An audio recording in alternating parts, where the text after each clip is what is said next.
Selamat pagi, Bu. Selamat pagi, Mbak. Ada yang bisa saya bantu?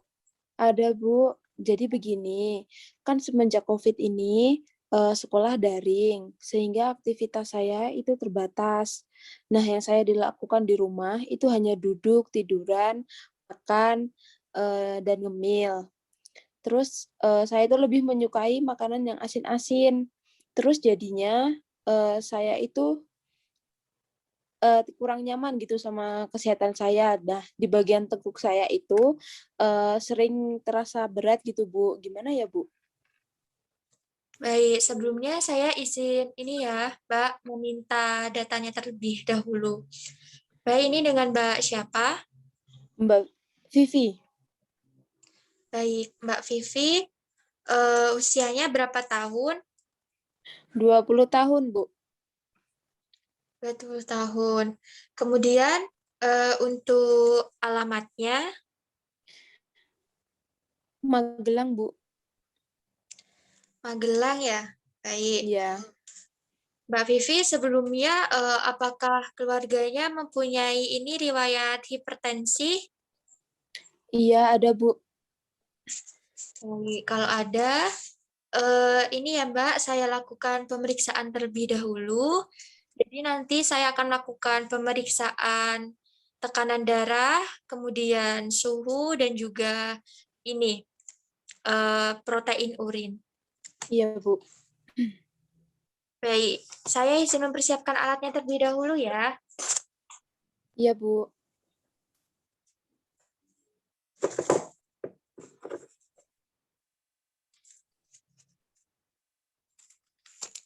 Baik, Mbak Vivi, tangannya bisa ini diluruskan ya.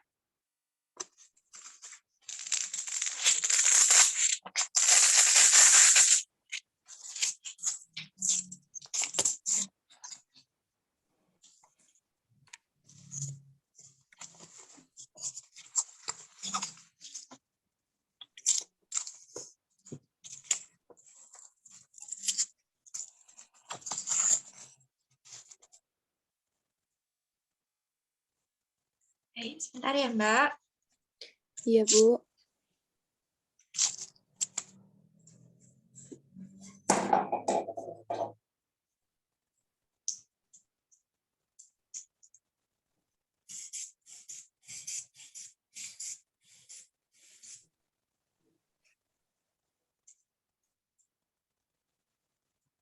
Baik, ini tensinya cukup tinggi ya Mbak.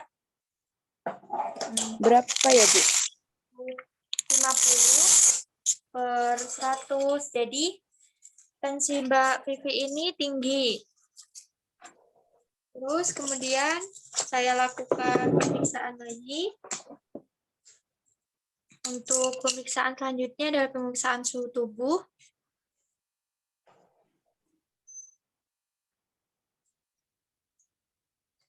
Ini ditunggu sampai dengan kurang lebih 1 menit ya. Iya, Bu.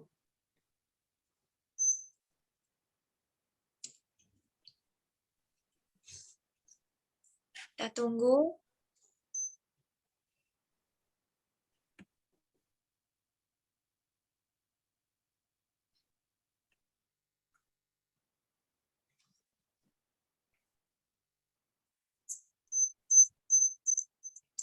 Baik, hasilnya sudah.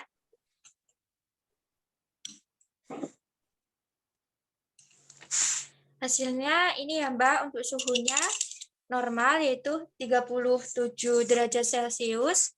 Kemudian selanjutnya saya akan memeriksa denyut nadinya ya. Ya. Mohon maaf, tangannya.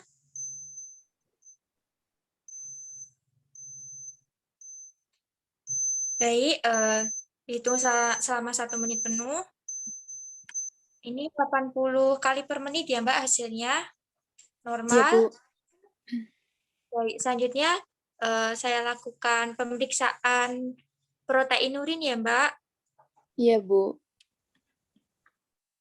Baik, pemeriksaannya sudah selesai. Tadi pemeriksaan tekanan darah, darahnya tinggi ya Mbak, 150 per 100. Kemudian suhunya juga ini normal kalau suhu.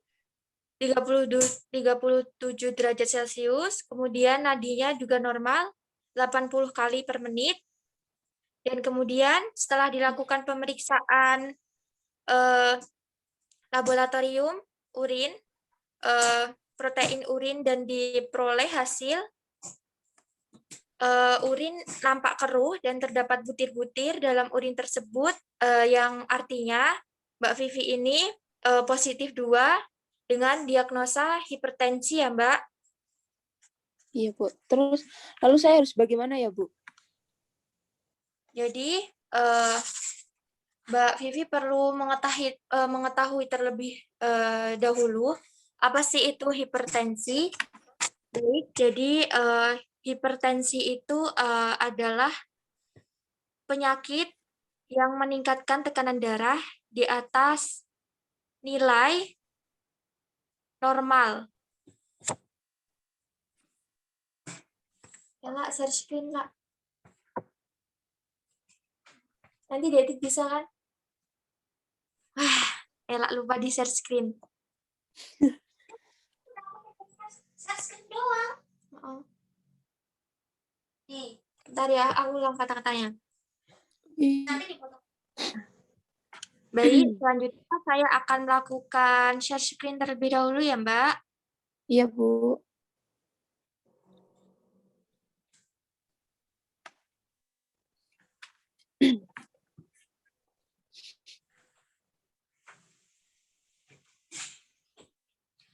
Jadi sebelumnya tadi sudah dilakukan pemeriksaan protein urin ya.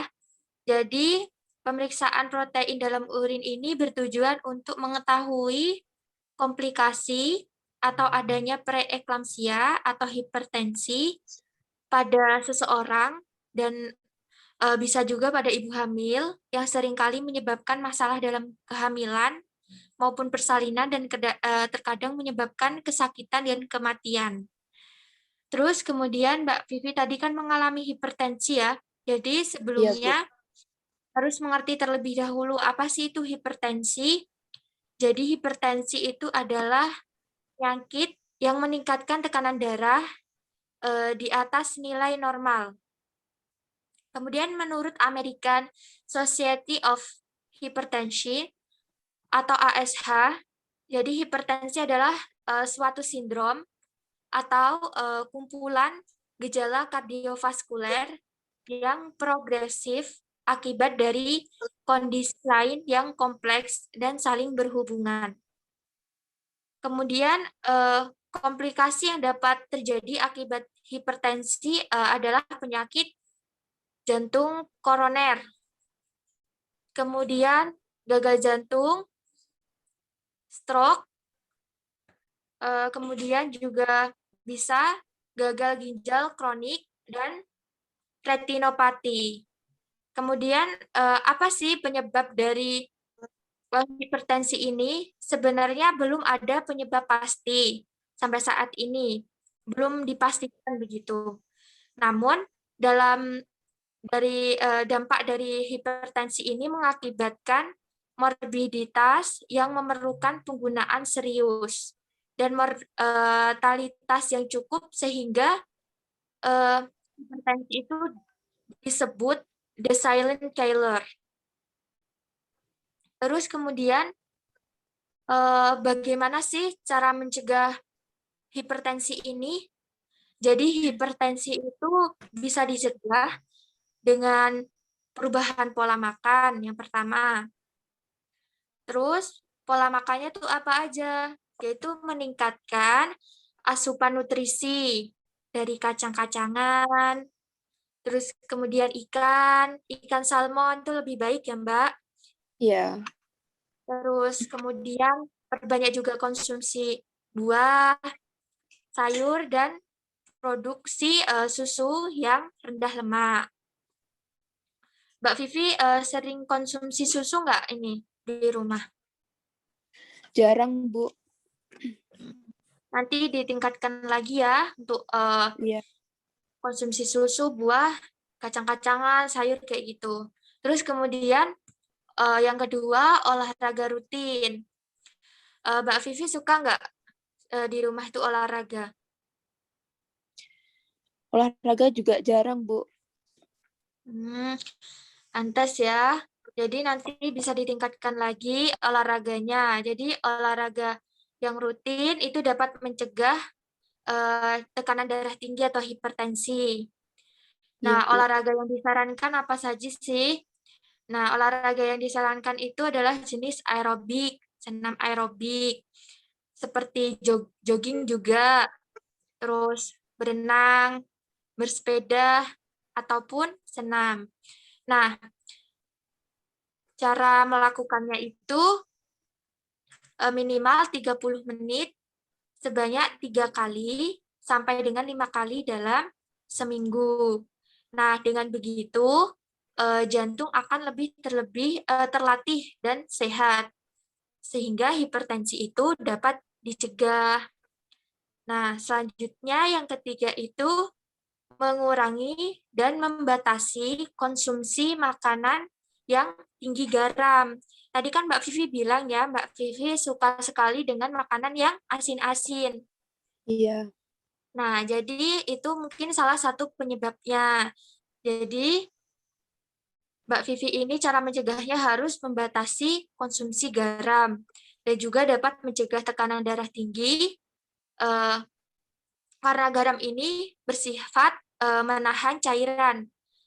Nah, jika kandungannya berlebihan di dalam tubuh, maka cairan akan bertahan di pembuluh darah.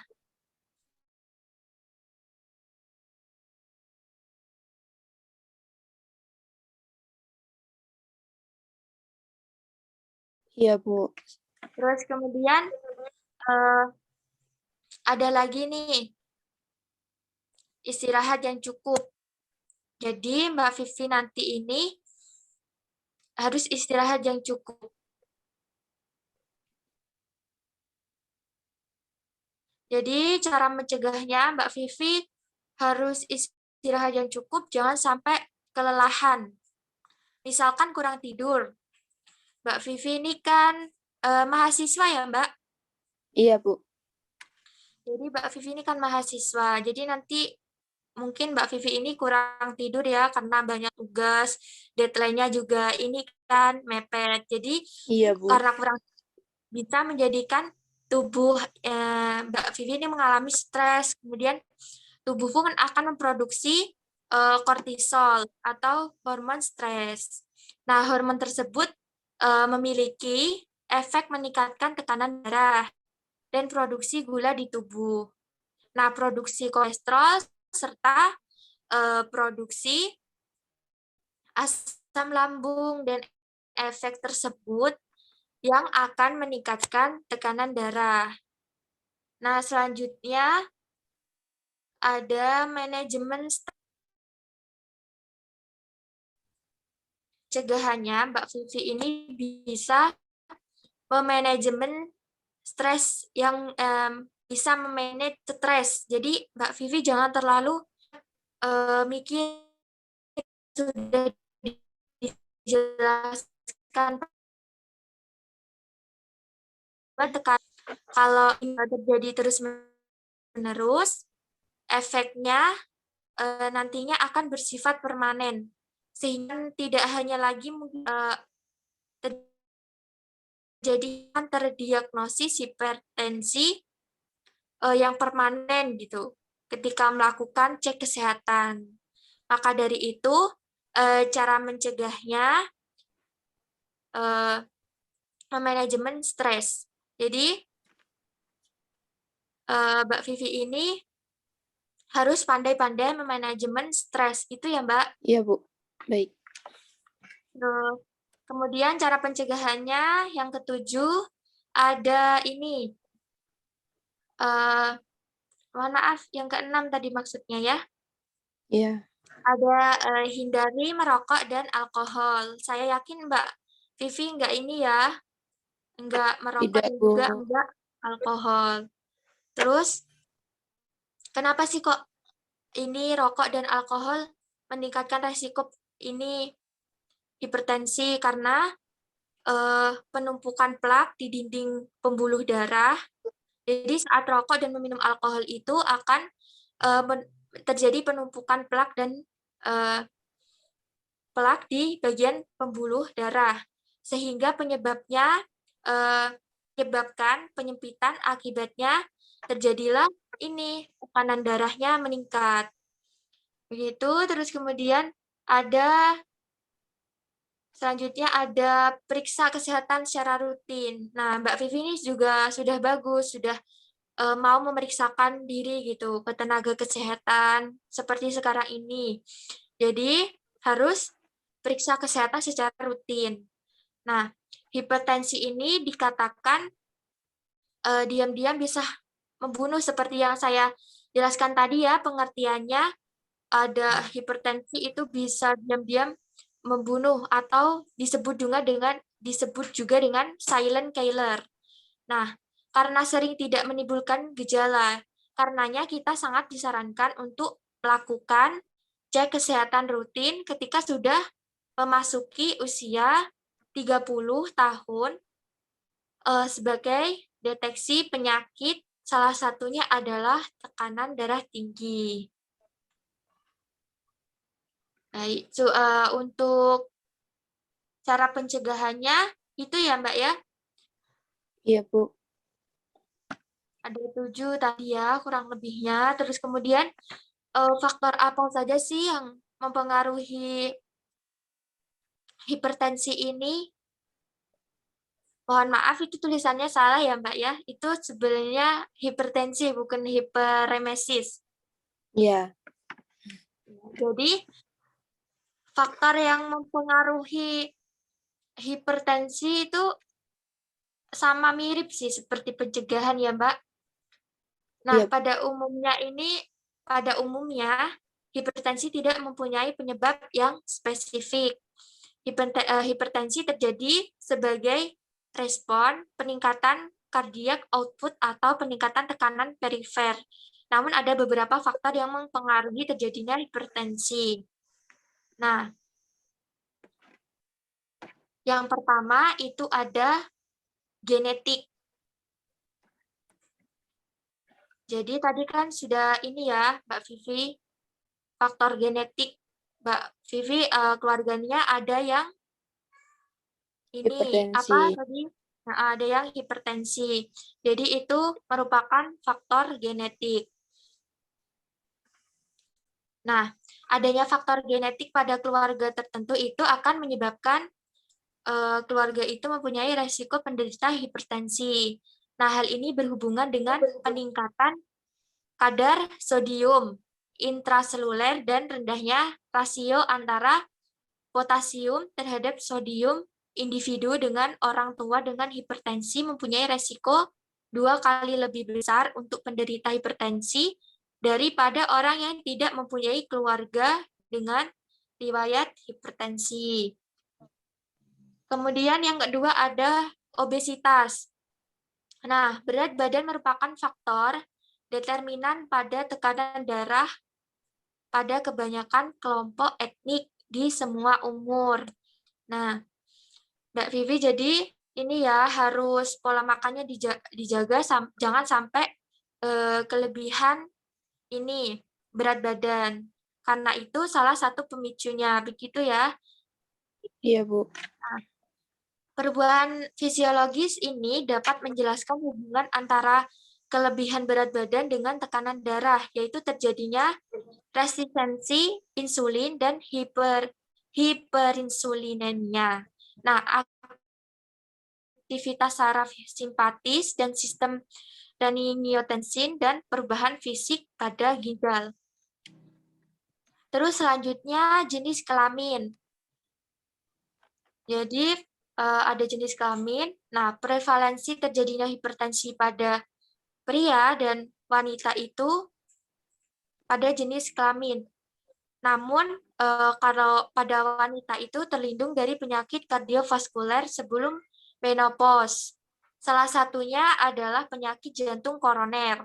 Wanita yang belum mengalami menopause dilindungi oleh hormon estrogen yang berperan dalam meningkatkan kadar high density lipoprotein atau HDL. Nah, kadar kolesterol HDL yang tinggi merupakan faktor pelindung dalam mencegah terjadinya proses aterosklerosis. Nah, itu tadi ya, jadi laki-laki sebenarnya lebih beresiko untuk mengalami hipertensi. Terus kemudian selanjutnya faktor yang mempengaruhi itu adalah stres. Sudah saya jelaskan di awal tadi juga ya, Mbak. Iya. Kalau di awal tadi kan pencegahan, kalau ini faktor-faktor yang mempengaruhi. Jadi stres itu dapat meningkatkan tekanan darah sewaktu-waktu. Nah, hormon adrenalin akan meningkatkan stres waktu kita stres itu tadi. Nah, dan itu bisa mengakibatkan jantung memompa darah lebih cepat, sehingga tekanan darah pun ikut meningkat. Terus selanjutnya, olahraga. Olahraga banyak dihubungkan dengan pengelolaan penyakit tidak menular. Jadi karena olahraga ini istonik dan teratur dapat menurunkan tahanan perifer yang akan menurunkan tekanan darah atau hipertensi dan melatih otot jantung sehingga menjadi terbiasa apabila jantung itu harus melakukan pekerjaan yang lebih berat karena adanya kondisi yang tertentu. Kemudian selanjutnya ada pola asupan garam dalam diet. Nah, Badan Kesehatan Dunia kan atau World Health Organization atau WHO kan udah merekomendasikan ya pola konsumsi garam itu yang dapat mengurangi resiko terjadinya hipertensi. Kadar zodium yang direkomendasikan adalah tidak lebih dari 100 mmol, mmol. Nah, sekitar 2,4 gram zodium atau 6 gram garam per hari. Jadi konsumsi natrium yang berlebih itu menyebabkan konsentrasi natrium di dalam cairan ekstraseluler itu meningkat. Nah, untuk menormalkannya, cairan intraseluler itu ditarik keluar sehingga volume cairan ekstraseluler itu meningkat. Dan meningkatkannya volume cairan ekstraseluler tersebut menyebabkan meningkatnya volume darah sehingga berdampak pada timbulnya hipertensi. Begitu ya, Mbak. Iya, Bu. Terus selanjutnya ada ini terapi ya. Jadi terapinya itu ada farmakologis dan juga terapi non farmakologis. Kalau terapi non farmakologis sudah yang dijelaskan tadi ya, Mbak. Ada ini jangan merokok, jangan mengkonsumsi alkohol, terus kemudian jangan berat badannya jangan berlebih, kemudian jangan berlebihan dalam mengkonsumsi natrium atau garam dan latihan fisik. Jadi nanti sering-sering olahraga gitu ya, Mbak. Iya, Bu. Serta meningkatkan konsumsi buah dan sayuran. Selanjutnya itu terapi non-farmakologis. Ya, terapi farmakologis itu jadi dia sistemnya ke obat-obatan. Obat-obatan yang dianjurkan gitu ya. Bentar. Nah, terapi farmakologis yaitu obat antihipertensi yang dianjurkan oleh JNC 8, yaitu diuretika, trauma jenis Tayset atau TEAS, atau aldosteron antagonis, beta blocker, kemudian kalsium channel blocker atau kalsium antagonis, kemudian angiotensin converting enzime inhibitor atau ACI, dan sebenarnya masih banyak terapi non farmakologi obat atau obat-obatan untuk mencegah bukan mencegah untuk mengatasi hipertensi ini. Jadi tidak bisa saya sebutkan satu-satu itu ya, Mbak? Iya. Baik. Sampai sini apakah ada yang ditanyakan, Mbak? Penjelasan saya sudah ini kayaknya sudah panjang kali lebar gitu ya. Iya, sudah jelas kok, Bu. Apa nanti saya dikasih obat nggak ya, Bu? Nanti dikasih obat. Tapi ini ya, harus tetap melakukan apa yang sudah saya sampaikan tadi ya. Nah, Iya, Bu. selanjutnya apakah ada yang ingin ditanyakan lagi? Tidak, Bu, sudah cukup. Nah, tidak ada ya. Kemudian saya selanjutnya yang tanya ini ya. Boleh ya? Iya, boleh, Bu. Nah, untuk evaluasi saja sih ya, supaya bisa ini diatasi pertensinya. Tadi ini kan sudah saya jelaskan. Nah, apa sih yang harus Mbak Vivi lakukan atau terapi non-farmakologinya yang bisa dilakukan di rumah? Non farmakologi ya, Bu ya. Heeh. Itu harus mengatur pola makan, lalu menjaga berat badan agar tetap ideal, tidak berlebih. Ya, Terus betul. tidak mengkonsumsi alkohol, Mm. lalu menghindari mengkonsumsi asupan garam yang berlebih, Heeh, menghindari ya, Mbak. olahraga yang teratur, dan mengkonsumsi buah dan sayur. Iya, sangat betul sekali ya, Mbak. Jadi, eh, mengatur pola makan, makannya di Vivi. Jadi, bisa mengatur pola makan, kemudian menjaga berat badan agar tidak berlebih dan jangan mengkonsumsi alkohol, hindari asupan garam berlebih dan olahraga, dan mengkonsumsi buah dan sayur. Begitu ya, Mbak. Terima kasih Ya, Bu. karena Mbak Vivi sudah sangat kooperatif sekali dan terima kasih karena sudah mau meluangkan waktunya untuk cek kesehatan di sini. Apakah ada yang ditanyakan lagi, Mbak? Sudah, Bu, tidak cukup. Baik. Terima kasih, Mbak Vivi. Ya, Bu, sama-sama.